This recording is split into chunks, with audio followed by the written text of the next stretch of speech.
This week, we're talking about neurodiversity in the workplace.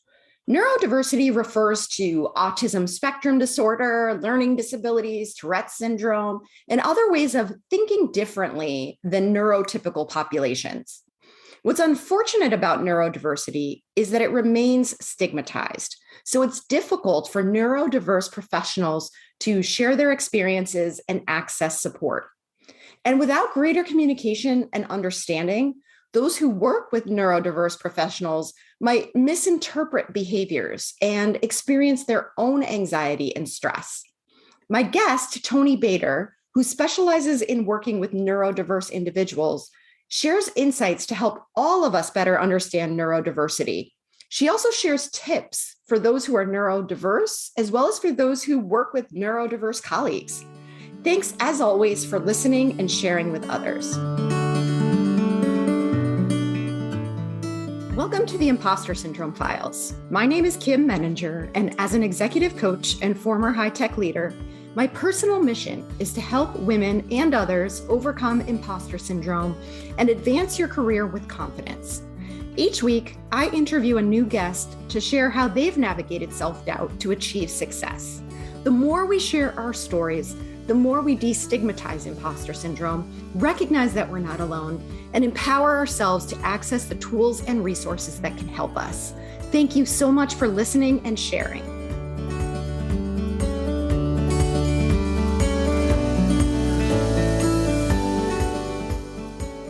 Welcome, Toni, and thank you again for having this conversation with me today. I'm excited to talk with you. And before we jump in, I'd love to invite you to introduce yourself. Oh, absolutely. And I'm very excited to be here, Kim. My name is Toni Bator, and I live in Western Massachusetts, the Northampton area, actually West Hatfield, which is on the line. And I have spent most of my life in the human service field, social services, and I've worked with an array of populations, homeless families, individuals with chronic mental illness, and throughout my career, as mostly in administrative positions like a director, and then towards the end of my career, when I transitioned into coaching, I realized that my greatest gift was being able to watch employees flourish within their own careers.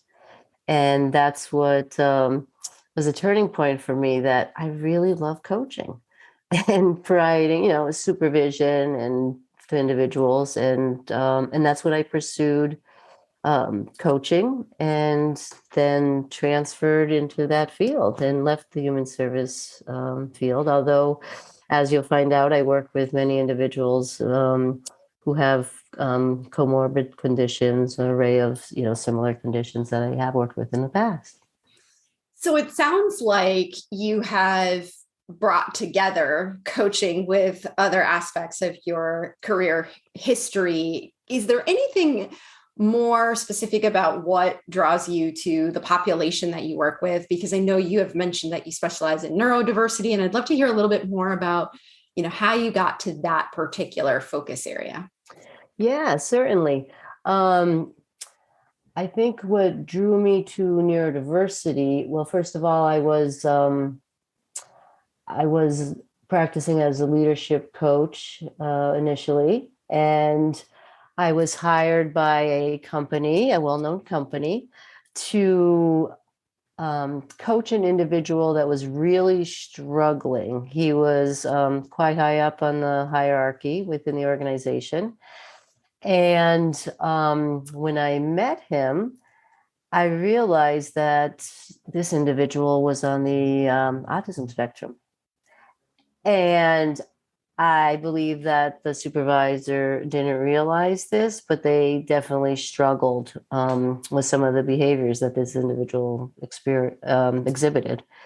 And that's when I realized, wow, I wonder how many other people with neurodiversity are so successful, but they struggle with, social interaction, or even writing an email, how they come across to people. And that's when I really drilled down and, tried to learn more about individuals in corporations and businesses who are neurodiverse.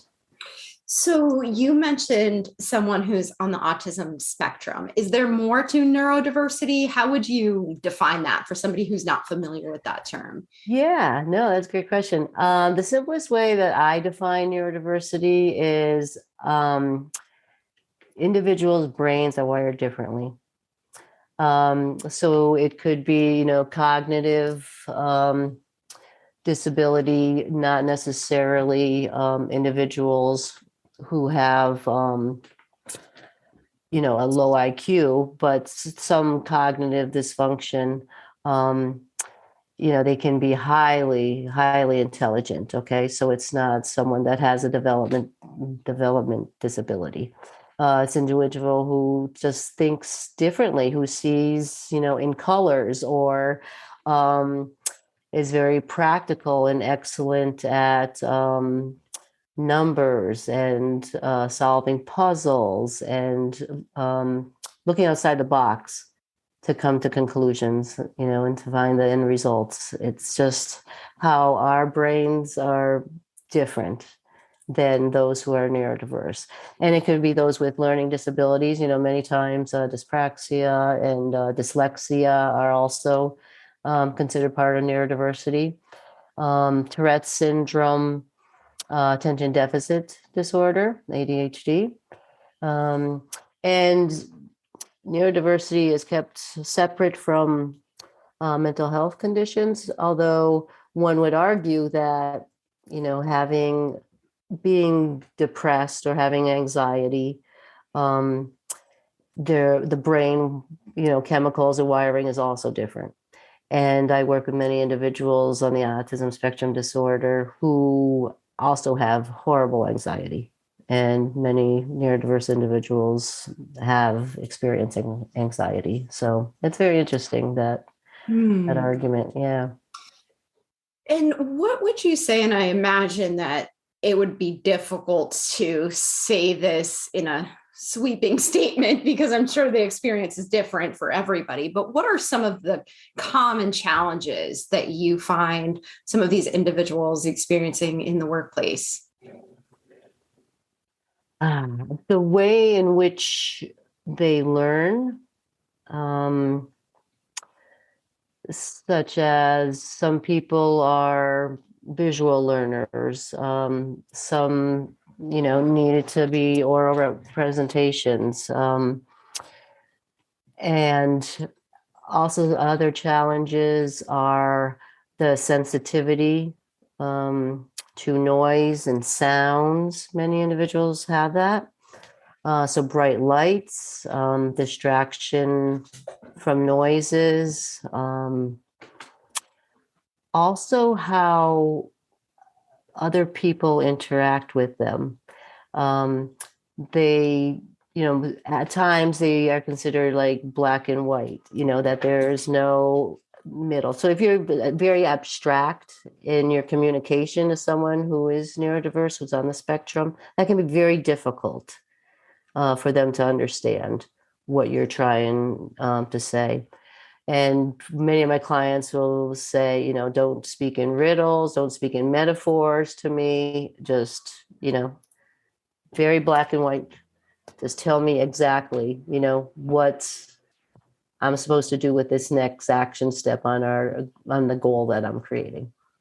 Well, what's interesting about that to me is that if I'm a manager and I don't know that about my employee, I would not realize that my behavior may be making it more difficult for my employee to do their best work, right? So do you find, and I know this would still be anecdotal, but I'm curious what you hear from your clients about their comfort level or their willingness to share this explicitly with their managers, or if they feel like there's a stigma attached to it and they prefer to try to hide it.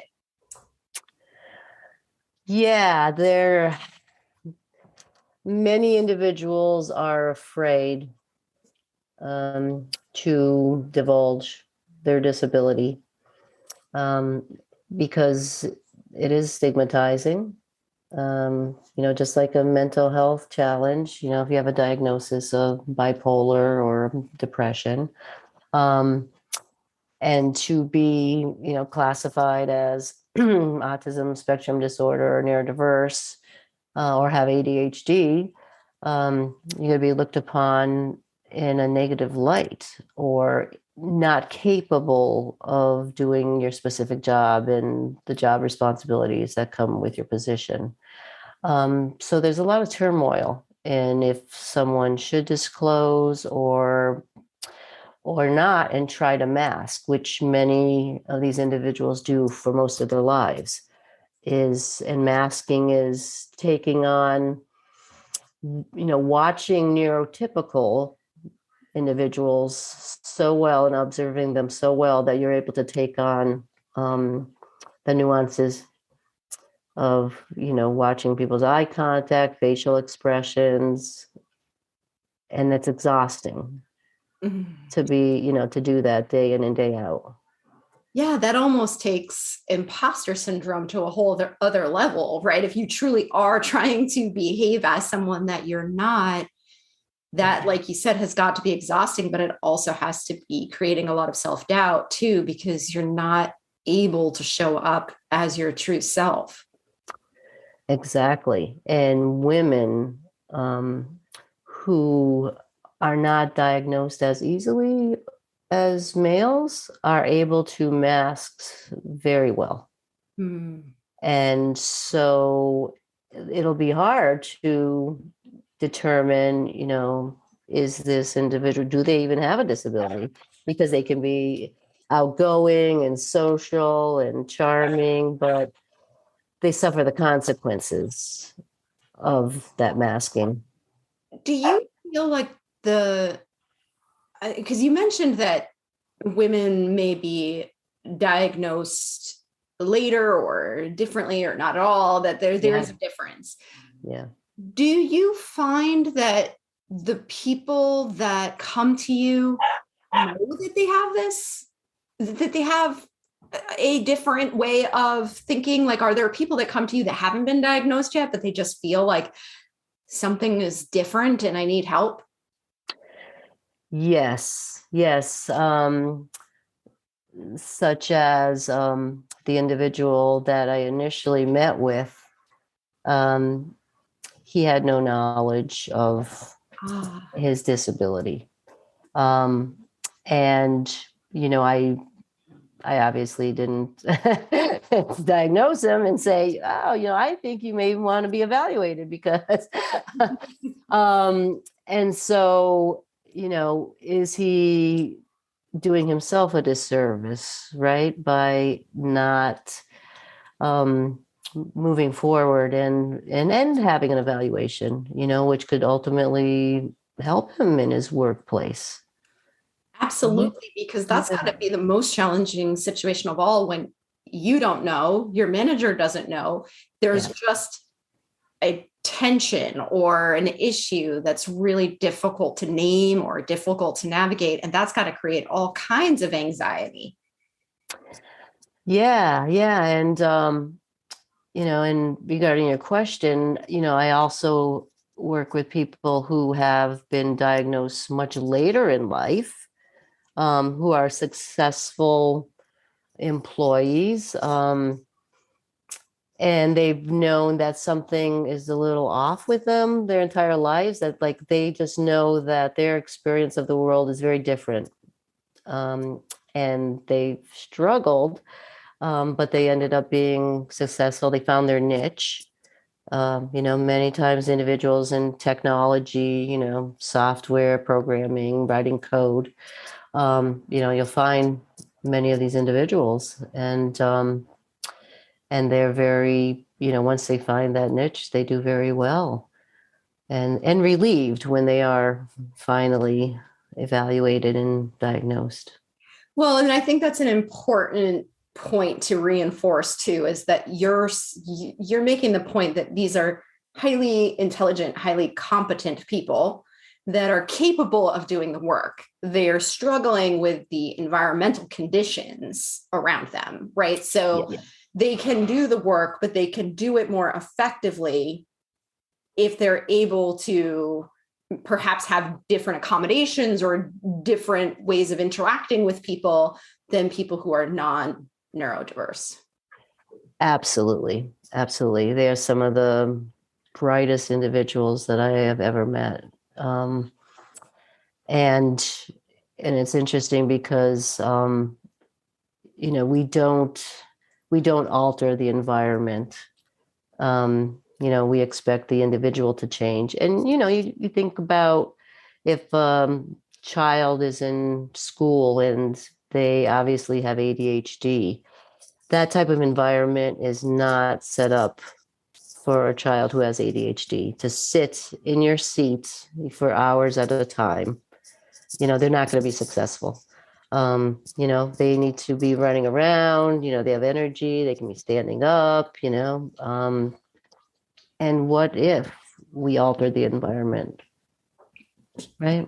That's such an important question, because so much, in my opinion anyway, of the way that we structure these environments is arbitrary, or it's rooted in, I would say, ways of doing things that haven't been examined or questioned for a long time. So there's a lot of assumptions that this is just the way we do things. And so this is the way it's supposed to look. And there isn't always a lot of flexibility. And that's, partly the culture. And it's also partly, I would imagine, the fact that a lot of managers are not given great leadership training. I certainly don't. As someone who managed people in the past and has worked with a lot of managers over the years, I certainly don't think there are high numbers of managers that are taught about neurodiversity when they're moving from an individual contributor into a first-time manager or beyond position. And so if you have an assumption that everyone should be able to perform in the same way under the same conditions, then when people are not showing up that way, it's very likely, I would assume, to be treated as a performance issue. Yes, exactly. And that's so true. And when I think about, when I was in leadership positions, the individuals that I knew had some form of disability, and how even their colleagues and coworkers would treat them. It was very stigmatizing, and they would not treat them well, and thinking like something was wrong with them, like, oh, they're so weird. They just say things and they don't filter it, or, they're just so brazen, so socially awkward. And, it was very difficult, to have colleagues understand, individuals' behavior without also having to be confidential, and not knowing if the person identified as having a disability, if it wasn't brought to HR, you have to be very careful, and, you can't assume that has been done, or I would have been informed. So you have to tread lightly. Yeah, that's a very good point too. It seems like it has a ripple effect, because one of the other things that I just thought of too is that a lot of the people that I work with, and I tend to specialize in working with women with anxiety and imposter syndrome, and a lot of the women that I work with are very highly emotionally intelligent.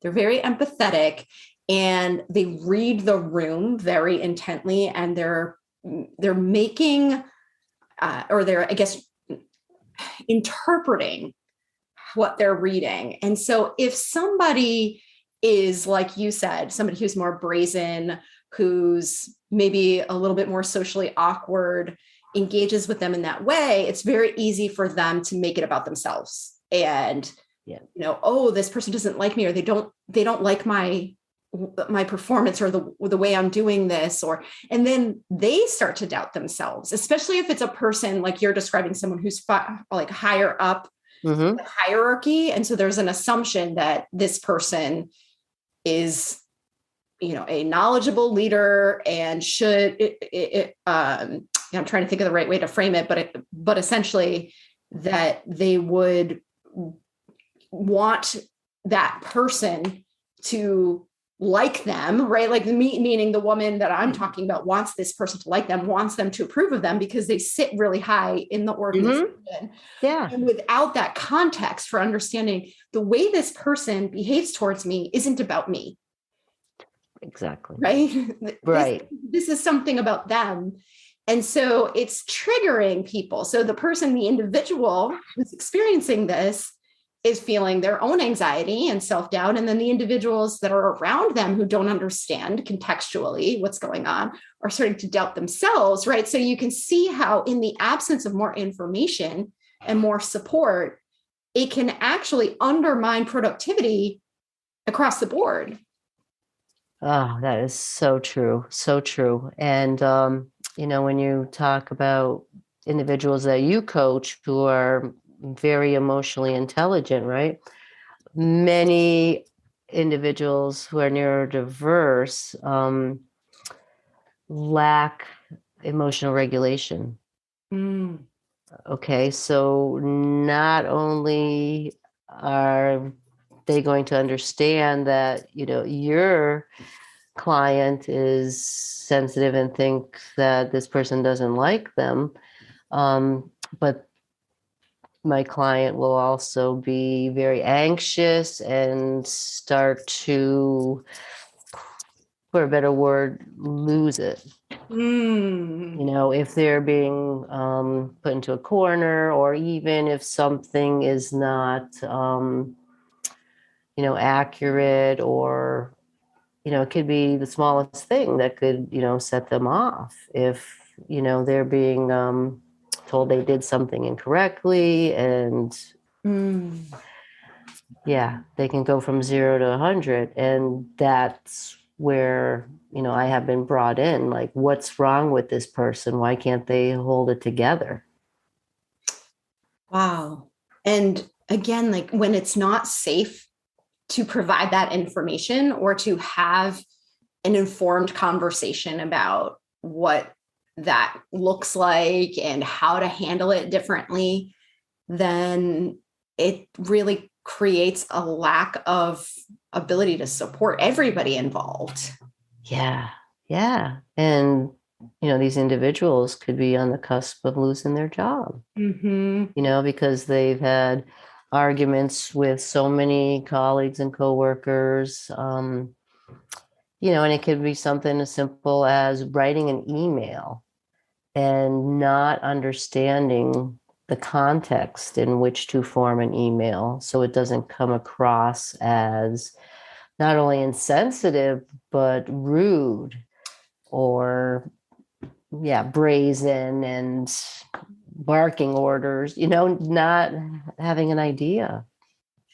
So I'm trying to think of how to ask this question without being overly broad, because obviously we're speaking in generalities here because we're not talking about one particular individual, but I'm just curious if there are some common themes that you've seen that have worked in terms of providing additional support to individuals who are neurodiverse, and maybe even extending that support to the manager. Like, are there behaviors or action steps or things that you've seen work that might be worth sharing so that other people can think about whether that would be a fit for their environment? Sure. I have known several individuals who have requested a mentor at work to help them navigate communication, specifically between their supervisor and themselves, that there can be some real challenges of, if you're speaking a different language, to people, you're not going to understand, what does this person want me to do exactly? What are my responsibilities? And if it's too, general, I want these outputs, it's like you have to have someone explain the step by step and break it down in small chunks, especially if you have someone with ASD and ADHD, so you're dealing with executive functioning skills. So yeah, there's a lot to it. So what you're making me think of too is that if there are managers listening that are thinking, that's my employee, that's why we've been struggling, that it's important for managers to realize that there are resources out there too. Because if you are worried that you've tried everything and you feel like you're not getting through, or your employee is just not able to meet your expectations, then it sounds like going to someone like you who coaches around this, somebody who has expertise in this area, so that that individual can better understand themselves, their options, and perhaps even work more closely with their manager around this would be a good option. Yes, that's so true. And, when I meet with supervisors, from organizations, and they're like, I don't know what to do with this individual. They're just, so frustrating. And then when I meet with the individual and I speak to them, and they're like, what did I do wrong? Okay, so I got a little angry and I exploded in the hallway and I got in someone's face. But, they were telling me that, my formulations were incorrect. And I know for darn sure, and that's the thing. They are wonderful employees. They know their stuff. And, technically. But, then you have the other aspect of work, right? You have to get along with people, the social norms of you got to treat people with respect. You can't go off on them. And then to, not only teach them, but guide them in, how could you have done this differently? And to help them develop the tools and techniques to make different choices. Well, it's interesting because we think a lot about toxicity in the workplace, right? And I have always been a big proponent of not protecting toxic employees, that I don't care how high of a performer you are. If you're a jerk, if you're a bully, if you are making everyone else's lives miserable, your performance will not outweigh the effect you're having on the people around you. But as you and I are having this conversation, I'm starting to think, I wonder if it's more complicated than that, because there are certainly people who have bad behavior that are not neurodiverse and need to be they need to be treated or whatever. Right. However, I wonder if we confuse that sometimes too, and if there's a different opportunity there. Yeah. And it makes me think of, one of the reasons why neurodiverse individuals may act like that, the lack of emotional regulation, is because they're being triggered. And come to find out, they will have a supervisor, a manager that is very demanding and presents in a way that can feel unsafe for that individual. And therefore, their anxiety goes through the roof, which becomes an agitated anxiety and irritability. And then they will lash out because they don't know how to handle that. That's so interesting and so unfortunate that we don't have good tools or good ways of managing this. And that makes me wonder, and I don't know what your perspective is on this, but how does neurodiversity fit into the overall diversity and inclusion conversation that's happening right now? We tend to think of, race and gender and age and some of the other dimensions of identity. Do you think neurodiversity gets enough attention? I think it's starting to. I think we also have a very long way to go. And as you probably know, you can talk the talk, but you got to walk the walk. Mm. Everyone will say, oh, we're doing this, or, to be inclusive. But at the end of the day, I will note the companies that are truly, such as Google, they have like an entire department to attract neurodiverse individuals. Oh, And wow. they have training and development on how they can be successful, because they are brilliant individuals who excel, especially in tech.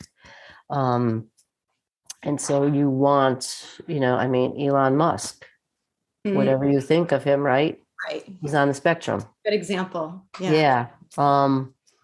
And I've heard, stories about how he's not, very pleasant to his employee. I'm sure he can't get into that, social engagement. It's like all about the work, right? And if you didn't know he was on the spectrum, they would just think of, oh, he's just a typical, male leader, right? It's all about the output and results. But yeah, it's yeah. So I'm hoping that, we do pay more attention to neurodiversity. And I do see a lot of people talking about it, a lot of organizations and a lot of advocates. I'm But glad. there's so many competing Yeah. needs elsewhere, right? I mean, Exactly. Well, and I think in many cases we're victims of our own efficiency, because I think there is such a focus on just producing and getting to outcomes. And a lot of times the work around inclusion, whether you're somebody who's completely bought into the concept of inclusion or not, sometimes just the work involved in getting to a place of greater psychological safety and inclusion feels time consuming in a way that we might see as counterproductive. What we don't realize is that time invested in those efforts actually allows for much greater output overall. And so a lot of times people are thinking, well, I don't have time to have these kinds of conversations, or I don't have time to, I need my employee to do X, Y, and Z. I don't have time to accommodate their needs or better understand why they are not performing. But really, we have to make that time. That's your job as a manager, right? yes, you do. And I recall having an employee with learning disabilities, and during team meetings, I would speak about what was going on and, the new initiatives. And afterwards, the individual would come up to me and say, I'm at a loss. I don't, know what you were talking about. And I'm like, did you write anything down? And she's like, no, I didn't. But I think that would really help. so, so we, had someone that would take the minutes, and I would, give her a copy, and I would spend extra time going over it with her, during our supervisions. So she would understand exactly, what was happening. And she struggled, I know that she, not that it was reported to HR, she never did, but I knew that she struggled, and other people did too, but they would just think that she was a flake, instead of saying this person has a disability. Oh, that's really sad. I know. Yeah. And that's how many people that's how they are treated. They're made fun of by their peers. That's heartbreaking. Yeah. They're tormented, discriminated against. It's very heartbreaking, very sad. If somebody's listening who identifies with this conversation and either knows that they have a diagnosis that we've been talking about, or maybe is starting to question that, like, what's step one, do you think? Like, what would be the very first thing you would recommend that they do? If they feel like they are struggling at work and they have an evaluation? Yes. I think hiring a coach, is a great idea. And, whoever you do hire, just to gain some clarity about options that are available, and, weigh the pros and the cons of, do you want to divulge that you have been evaluated and you do have a disability? And what type of reasonable accommodations would benefit you at work to make you more successful? Would it be noise canceling headphones, or a cubicle that's away from traffic patterns where you're distracted, or, different lights over you, or, it could be, or a mentor, to help you with executive functioning or communication. It could be an array of different things that you could request. I think that's a great tip. And, I feel like as coaches, that might sound self-serving, but there's a reason why we do this work. And I think that it's a very important resource to consider, because you have so much experience with this population. And I know that one of the real benefits of working with somebody who understands you is that they normalize it, right? Because so often, no matter what it is that makes us different, we feel like we're the only ones. We think that there's something wrong with us, or that, nobody else can understand this. And so finding somebody that really understands you and has helped other people navigate similar challenges, I think is really important. Yeah, I agree. And, not only their professional lives, but also their personal lives. I also help individuals with their relationships, and, and I'm sure you can imagine, having difficulties with communication, and, being in a relationship, many with neurotypical people, right? And how to navigate that. And parenting, there's just so much more to it. That's a good point. If we think about it holistically. Yeah. Dating, I mean. Oh, yeah. And it's a spectrum, and it's a large, wide spectrum. Yeah. And would you offer the safe first step to, let's imagine now we're talking about the manager. The manager is feeling like, I've tried everything. I'm not getting through to my employee. Based on this conversation, I'm thinking that's probably what's going on. Like, what's the first step there? Do you think that they should consider getting a coach for this individual, or are there other resources you would recommend that they access? Yeah, I think that, when I have met with the head of organizations who are at the wit's end of how to deal with their, individuals that are very talented but struggle with social behaviors. And,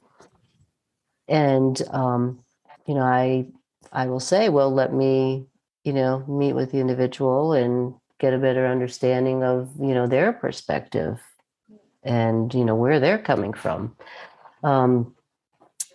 So, that has been successful in, establishing a relationship with the individual. And, as you know, when you're working with clients that are within a company, for the most part, everything's confidential. And if not, whatever is shared will be in that, coaching agreement. So, the person can gain trust, and then they want to succeed.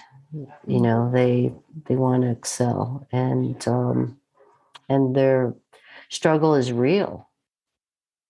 Yeah. And it's painful, and they know that they just think differently, that they're not neurotypical, they're different. It's neither good or bad, it's you think differently. That's a good way to put it. And I guess my final scenario that I will throw at you is, let's imagine I'm the coworker and I'm feeling like I don't know how to engage with this person, and I'm worried that they don't like me, or I'm feeling intimidated by them. Is there anything I can do as a colleague to either better engage or to better understand what might be happening? Mm-hmm. I don't want to overgeneralize, but usually individuals who are on the spectrum, they have very intense interests, likes and dislikes.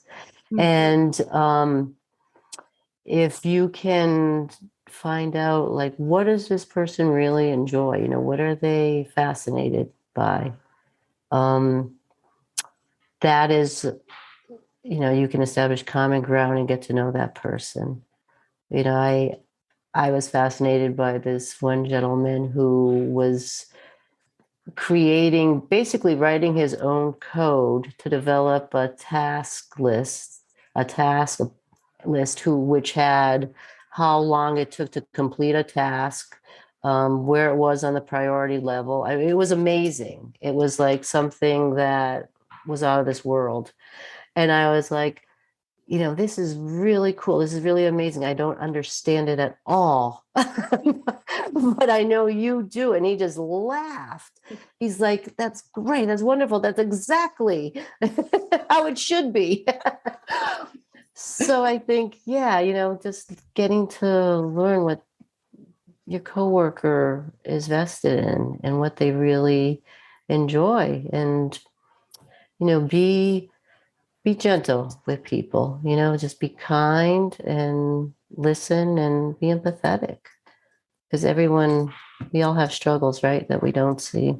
Yeah, I think that's a really good point. And I would also add, don't make it about yourself. Don't personalize those interests.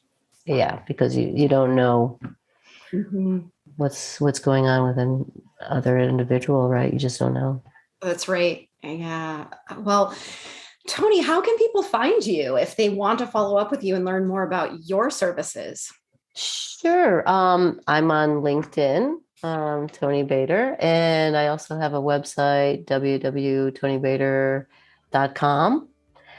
And that's basically it. Nice and simple. On Facebook.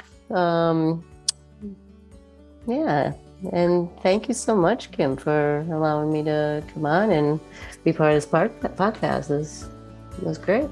Thank you, Toni. I really appreciate your perspective on this, and I will link to those links in the show notes for anybody who wants to learn more. And once again, it was great to talk to you, Toni. Okay, thank you. Thank you for listening to the Impostor Syndrome Files. If you're listening to this, chances are you struggle with imposter syndrome or other confidence issues too. Please know that you are in great company. As an executive coach and former high-tech leader, I spent years battling imposter syndrome. There were times in my corporate life when I was absolutely sure that this was the moment that everyone would figure out that I didn't belong in the room. But it never happened.